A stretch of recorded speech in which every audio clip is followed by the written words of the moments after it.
উপরের রেজিস্ট্রেশন প্রসেসটা বর্ণনা করার জন্য মেইনলি আমরা এই ভিডিওটা বানাচ্ছি। তো উপরে রেজিস্ট্রেশন করার জন্য আমাদের প্রথমে আমাদের রেজিস্ট্রেশন ওয়েবসাইটে প্রবেশ করতে হবে।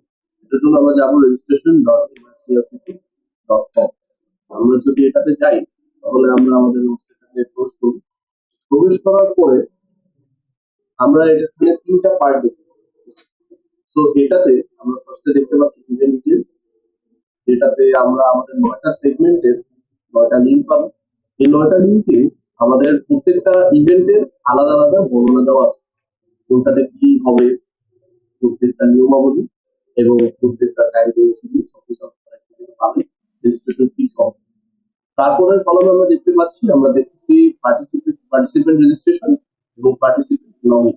তো নরমালি আমরা রেজিস্ট্রেশন করার পরে আমরা এটাতে লগইন করতে পারি, it's like a sign up process. তো আমরা রেজিস্ট্রেশনে যদি আগাই তাহলে রেজিস্ট্রেশনে তিনটা সেগমেন্ট আছে, তিনটা পার্ট আছে। এটাতে একটা ইমেল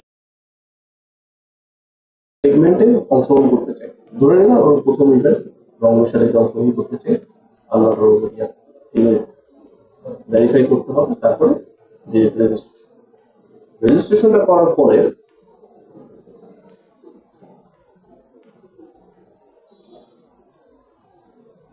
এই নোটিশটি আমাদের কাছে আসে।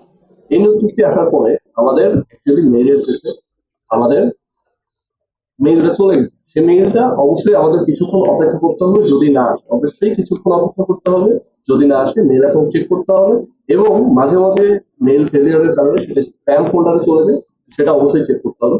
তো আপাতত সেটার জন্য আমরা মেইল অ্যাকাউন্ট দিতে আমরা দিব, কারণ এটা আমাদের মেইল অ্যাকাউন্ট থেকে আমাদের মেইল অ্যাকাউন্টটা ভেরিফাই করতে হবে। পাচ্ছি যে আমাদের একটা মেইল চলে আসছে, এই মেইলে অটোমেটেড জেনারেটেড করা যাবে না। তো এটাকে আমরা যদি ভেরিফাই করার চেষ্টা করি, হিয়ার ক্লিক করুন, তাহলে আমাদের এই নোটিশটা আসবে, verification complete, you can now log in. Thank you. তো এই লগ ইনটা হলো যে আমাদের রেজিস্ট্রেশন পেজে যে মেইন পেজে যে লগ ইন কোডটা আছে, এই লগ ইনটা সেটা। তো এখানে আমরা আমাদের মেইলটা আবার দিব, যে পাসওয়ার্ডটা আমরা ইউজ করেছিলাম সেটা দিতে। অবশ্যই যেই সেগমেন্টে আমরা রেজিস্ট্রেশন করছি সেটা দিতে, যেটা আমাদের ভেরিফাই করেছিলাম। আমরা যদি অন্যটা দিই তাহলে হবে না। দেন আমরা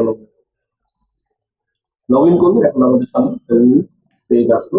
এই পেজে আমাদের এই বাম পাশে যে ইনস্ট্রাকশন দেওয়া আছে, এই ইনস্ট্রাকশন গুলো আমাদের দুইটা ডাটা বেজে আমাদের ডাটা এন্ট্রি করতে হবে। এটার জন্য একটা বেসিক ডাটা পেজ আছে। বেসিক ডাটা পেজটা অ্যাকচুয়ালি করা হয়েছে কারণ আমাদের সেগমেন্টে বিভিন্ন সেগমেন্টে দুই ধরনের দুটি কাজ করবে। একটা হচ্ছে সিঙ্গেল পার্সন কন্ট্রিবিউট করবে, আর আমাদের দলগত কিছু কাজ। তো যে দলগত কাজগুলো হবে সেগুলোর ক্ষেত্রেও কিছু কমন জিনিস আছে, সেই কমন জিনিসগুলো আমরা এই বেসিক ডাটাতে নিয়েছি। তো বেসিক ডাটাটা আমরা সবার প্রথমে তো বেসিক ডাটা এডিট করার প্রথমে আমরা এখানে 6টা অপশন পাবো। 6টা অপশনের মধ্যে আমাদের ফার্স্টে আসবে team name, password, transaction ID, transaction time, phone number এবং লিঙ্কস অফ অ্যাকাউন্ট। তো বাম পাশে আমরা দেখতেছি, বাম পাশে আমাদের জন্য পুরো ইনস্ট্রাকশনটা দেওয়া আছে। দেওয়া থাকার মধ্যে আমাদের টিম নেমের জায়গায় আমাদের পার্টিসিপেন্ট নেম অথবা পার্টিসিপেন্ট যদি টিম পারফরমেন্স হয় এটা, তাহলে আমাদের টিম নেম দিতে হবে। তারপরে আমাদের পাসওয়ার্ডটা দিতে হবে, টিমের একটা পাসওয়ার্ড দিতে পারবে। আর তারপরে আমাদের ট্রানজাকশন আইডিটা থাকবে। তো এই ক্ষেত্রে বলে রাখা ভালো, যদি আমরা একটা টাকা বিকাশে পেমেন্ট করি তাহলে বিকাশ অবশ্যই আমাদেরকে পেমেন্টের সময় একটা ট্রানজাকশন আইডি দেবে। অবশ্যই আপনার বিকাশ এজেন্ট বা আপনি পার্সোনালি করলে যেই নাম্বারটা দিয়ে বিকাশ করতেছেন বা যেই এজেন্টের কাছ থেকে করছেন তার কাছ থেকে ট্রানজাকশন আইডিটা অবশ্যই মনে করে নিতে হবে, কারণ এটা দিয়ে আমরা আপনার পেমেন্টটাকে নিচ্ছি, আমাদের ডাটাতে ইনপুট করতেছি। তো এখানে আমাদের ট্রানজাকশন আইডিটা দিতে হবে। তারপরে ট্রানজাকশন টাইপে আপনি বিকাশ থেকে বিকাশ করে থাকলে বিকাশ পদ্ধতিতে টাকা দিতে হবে, এখানে লিখতে হবে বিকাশ এবং কোন নাম্বারে টাকাটা আপনি সেন্ড করছেন, কারণ আমাদের অনেকগুলো নাম্বার থাকে, কোন নাম্বারে আপনি টাকাটা সেন্ড করছেন সেই নাম্বার আপনি আমাদের দিয়ে দিবেন। এখানে ফোন নাম্বার সেগমেন্টে আমাদের ফোন নাম্বার দিতে হবে, টিমের একটা অথবা কেউ যদি পার্সোনাল থাকে তাহলে পার্সোনাল। লিঙ্কস ফর অ্যাটাচমেন্ট, এটা আমাদের কমপ্লিটলি লেখা আছে বাম সাইডে, যে আপনার অ্যাটাচমেন্ট গুলো আপনি গুগল ড্রাইভ অথবা ওয়ান ড্রাইভ অথবা এনি অনলাইন ফাইল সাবমিশন ওয়েবসাইটে আপনি আপলোড করে দিবেন। এবং এগুলো হবে case competition, photo tale, short film, রং মেশাল এবং পেইন্টিং সাবমিশনের, যেগুলা অন্য যেগুলো যেমন গল্প পূরণ, কথোপকথন, বাংলা সাহিত্য অলিম্পিয়াড এবং কুইজ কম্পিটিশনের জন্য এই লিঙ্কস ফর অ্যাটাচমেন্ট ফিল্ডটি প্রয়োজন। তো এরপরে যখন আমরা এগুলো দিয়ে দিব তখন আমরা এই জিনিসটি সেভ করতে পারবো।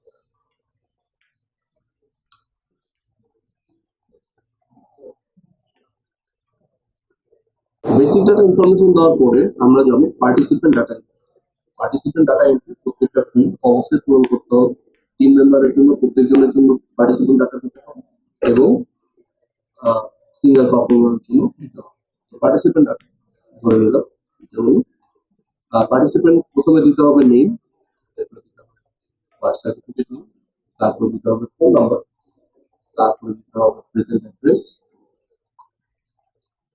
তারপরে দিতে হবে ব্লাড গ্রুপ সামথিং, অবশ্যই ইউনিভার্সিটি, ডিপার্টমেন্ট, সেমিস্টার এবং টি শার্ট সাইজ। প্রত্যেক পার্টিসিপেন্টকে টি শার্ট দেওয়া হবে, তো অবশ্যই তাদের জন্য টি শার্ট সাইজটা ঠিক থাকা স্মল, মিডিয়াম। তারপরে আমরা জিনিসটা সেভ করব।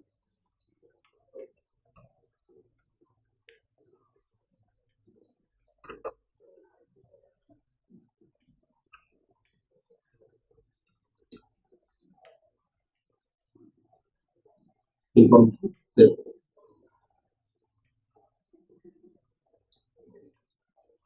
আচ্ছা, এক্ষেত্রে আমরা দেখতে পাচ্ছি যে পার্টিসিপেন্ট ডাটা এন্ট্রিতে আমাদের একজনের ডাটা, যার নাম এ এবং বার্থ সার্টিফিকেট নাম্বার থাকবে অথবা এনআইডি নাম্বার থাকবে, ফোন নাম্বার থাকবে, প্রেজেন্ট অ্যাড্রেস থাকবে, সবকিছু থাকবে এবং টি শার্ট। তো এই ক্ষেত্রে যদি আমার যেমন নর্মেশনে আমাদের গ্রুপের মধ্যে থাকে 5 থেকে 15 জন পর্যন্ত, সেক্ষেত্রে আমাদের 1 থেকে 15 পর্যন্ত বা 5 পর্যন্ত যে কয়জন টিম মেম্বার থাকে তাদের সকলের আমি ডাটা এন্ট্রি করতে পারবো। আমি যদি এক্ষেত্রে বি দিয়ে করি তাহলে আমরা এক্ষেত্রে নাম্বার ফিল আপ করব।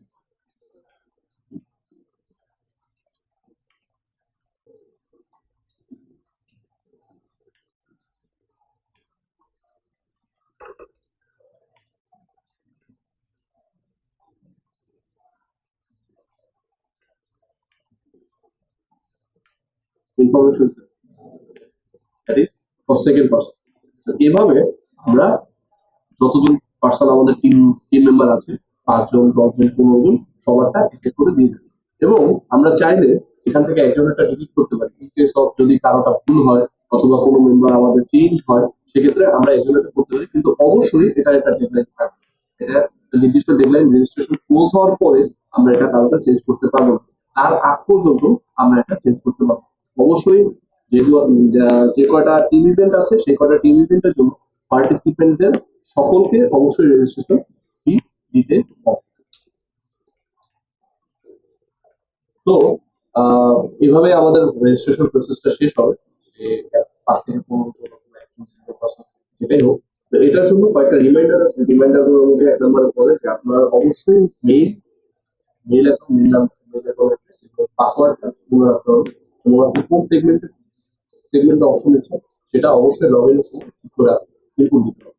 এবং যারা আমরা case competition, photo tale, short film, রং মেশালি এবং পেন্টিং সেগমেন্টে অংশগ্রহণ করছি, তাদের জন্য রেজিস্ট্রেশন ফিটা পরবর্তীতে দিতে হয়। তো সিলেকশন বা প্রথমে আমরা আমাদের অ্যাটাচমেন্ট সাবমিট করছি। আমরা লিঙ্কস অফ অ্যাটাচমেন্ট, সেই অ্যাটাচমেন্ট গুলো নিয়ে আমরা সিলেকশন কমিটি গঠন করে আমরা আমরা পার্টিসিপেন্ট সিলেকশন করবো। সিলেকশন করে সিলেক্টেড পার্টিসিপেন্টের আমরা নাম ঘোষণা করবো। সিলেক্টেড পার্টিসিপেন্টরা আমাদের দেওয়া টাইমের মধ্যে রেজিস্ট্রেশন ফি দিবেন। রেজিস্ট্রেশন ফি দিয়ে তাদের এই ট্রানজেকশন আইডিতে তাদের ট্রানজেকশন যে নাম্বারটা আছে ওটা অবশ্যই দেওয়া লাগবে আগের প্রসেসের মতো। এবং দেওয়ার পরেই তাদের এখানে তাদের পাসটা জেনারেট করবে।